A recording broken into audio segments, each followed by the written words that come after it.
नमस्कार दोस्तों, शिवपुराण में आपका बहुत बहुत स्वागत है। आज हम लोग पढ़ने वाले हैं शिवपुराण की श्री रुद्र संहिता के तृतीय खंड के 25वें अध्याय को, शिवजी द्वारा पार्वती जी की तपस्या की परीक्षा करना। तो चलिए शुरू करते हैं। ब्रह्मा जी बोले, हे मुनि श्रेष्ठ नारद, सप्त ऋषियों ने पार्वती जी के आश्रम से आकर त्रिलोकीनाथ भगवान शिव को वहाँ का सारा वृतांत सुनाया। सप्तऋषियों के अपने लोग चले जाने के पश्चात शिवजी ने देवी पार्वती की तपस्या की स्वयं परीक्षा लेने के बारे में सोचा।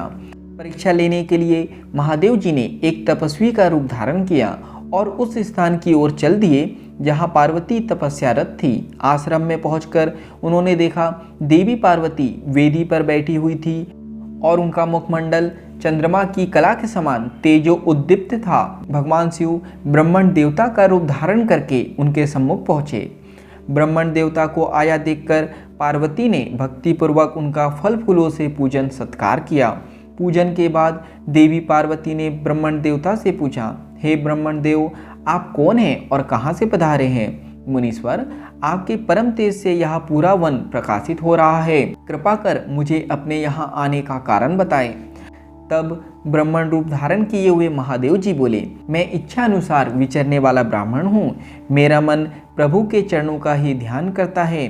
मेरी बुद्धि सदैव उन्हीं का स्मरण करती है। मैं दूसरों को सुखी करके खुश होता हूँ। देवी, मैं एक तपस्वी हूँ, पर आप कौन हैं? आप किसकी पुत्री है और इस समय इस निर्जन वन में क्या कर रही है? हे देवी, आप इस दुर्लभ और कठिन तपस्या से किसे प्रसन्न करना चाहती है? तपस्या या तो ऋषि मुनि करते हैं या फिर भगवान के चरणों में ध्यान लगाना वृद्धों का काम है। भला इस तरुण अवस्था में आप क्यों घर के ऐशो आराम को त्याग कर ब्रह्मचर्य का पालन करती हुई तपस्विनी का जीवन जी रही है? आप किस तपस्वी की धर्म पत्नी हैं और पति के समान तप कर रही है? हे देवी, अपने बारे में मुझे जानकारी दीजिए कि आपका क्या नाम है और आपके पिता का क्या नाम है। किस प्रकार आप तप के प्रति आसक्त हो गई है? क्या आप वेद माता गायत्री हैं, लक्ष्मी हैं अर्थात सरस्वती हैं? देवी पार्वती बोली, हे मुनि श्रेष्ठ, ना तो मैं वेद माता गायत्री हूँ, ना लक्ष्मी हूँ, ना ही सरस्वती हूँ। मैं गिरिराज हिमालय की पुत्री पार्वती हूँ। पूर्व जन्म में मैं प्रजापति दक्ष की पुत्री सती थी, परंतु मेरे पिता दक्ष द्वारा मेरे पति भगवान शिव का अपमान देखकर मैंने योगाग्नि द्वारा अपने शरीर को जलाकर भस्म कर दिया था। इस जन्म में भी प्रभु शिव शंकर की सेवा करने का मुझे अवसर मिला था।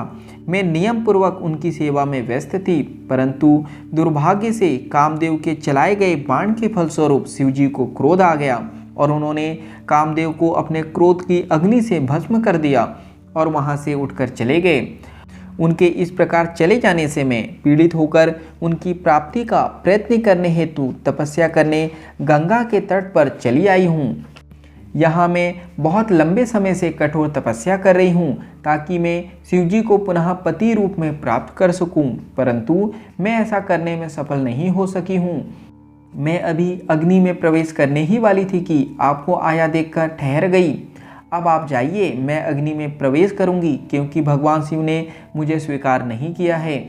ऐसा कहकर देवी पार्वती उन ब्रह्मण देवता के सामने ही अग्नि में समा गई। ब्रह्मण देव ने उन्हें ऐसा करने से बहुत रोका, परंतु देवी पार्वती ने उनकी एक भी बात नहीं सुनी और अग्नि में प्रवेश कर लिया। परंतु देवी पार्वती की तपस्या के प्रभाव के फलस्वरूप वह धधकती हुई अग्नि एकदम ठंडी हो गई। सहसा पार्वती आकाश में ऊपर की ओर उड़ने लगी। तब ब्रह्मण रूप धारण किए हुए भगवान शिव हंसते हुए बोले, हे देवी, तुम्हारे शरीर पर अग्नि का कोई प्रभाव ना पड़ना तुम्हारी तपस्या की सफलता का ही सूचक है, परंतु तुम्हारी मनोवांछित इच्छा का पूरा ना होना तुम्हारी असफलता को दर्शाता है। अतः देवी, तुम मुझ ब्राह्मण से अपनी तपस्या के मनोरथ को बताओ।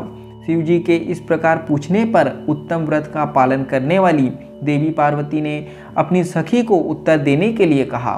उनकी सखी बोली, हे साधु महाराज, मेरी सखी गिरिराज हिमालय की पुत्री पार्वती है। पार्वती का अभी तक विवाह नहीं हुआ है। ये भगवान शिव को ही पति रूप में प्राप्त करना चाहती है। इसी के लिए वे 3000 वर्षों से कठोर तपस्या कर रही है। मेरी सखी पार्वती ब्रह्मा, विष्णु और देवराज इंद्र को छोड़कर पिनाक पानी भगवान शंकर को ही पति रूप में प्राप्त करना चाहती है। इसलिए ये मुनि नारद की आज्ञा अनुसार कठोर तपस्या कर रही है। देवी पार्वती की सखी की बातें सुनकर जटाधारी तपस्वी का वेश धारण किए हुए भगवान शिव हंसते हुए बोले, देवी, आपकी सखी ने जो कुछ मुझे बताया है मुझे परिहास जैसा लगता है। यदि फिर भी यही सत्य है तो पार्वती आप स्वयं इस बात को स्वीकार करें और मुझसे इस बात को कहे। तो यहाँ पर शिव पुराण की श्री रुद्र संहिता के तृतीय खंड के 25वें अध्याय का समापन होता है। आज के लिए इतना ही। धन्यवाद।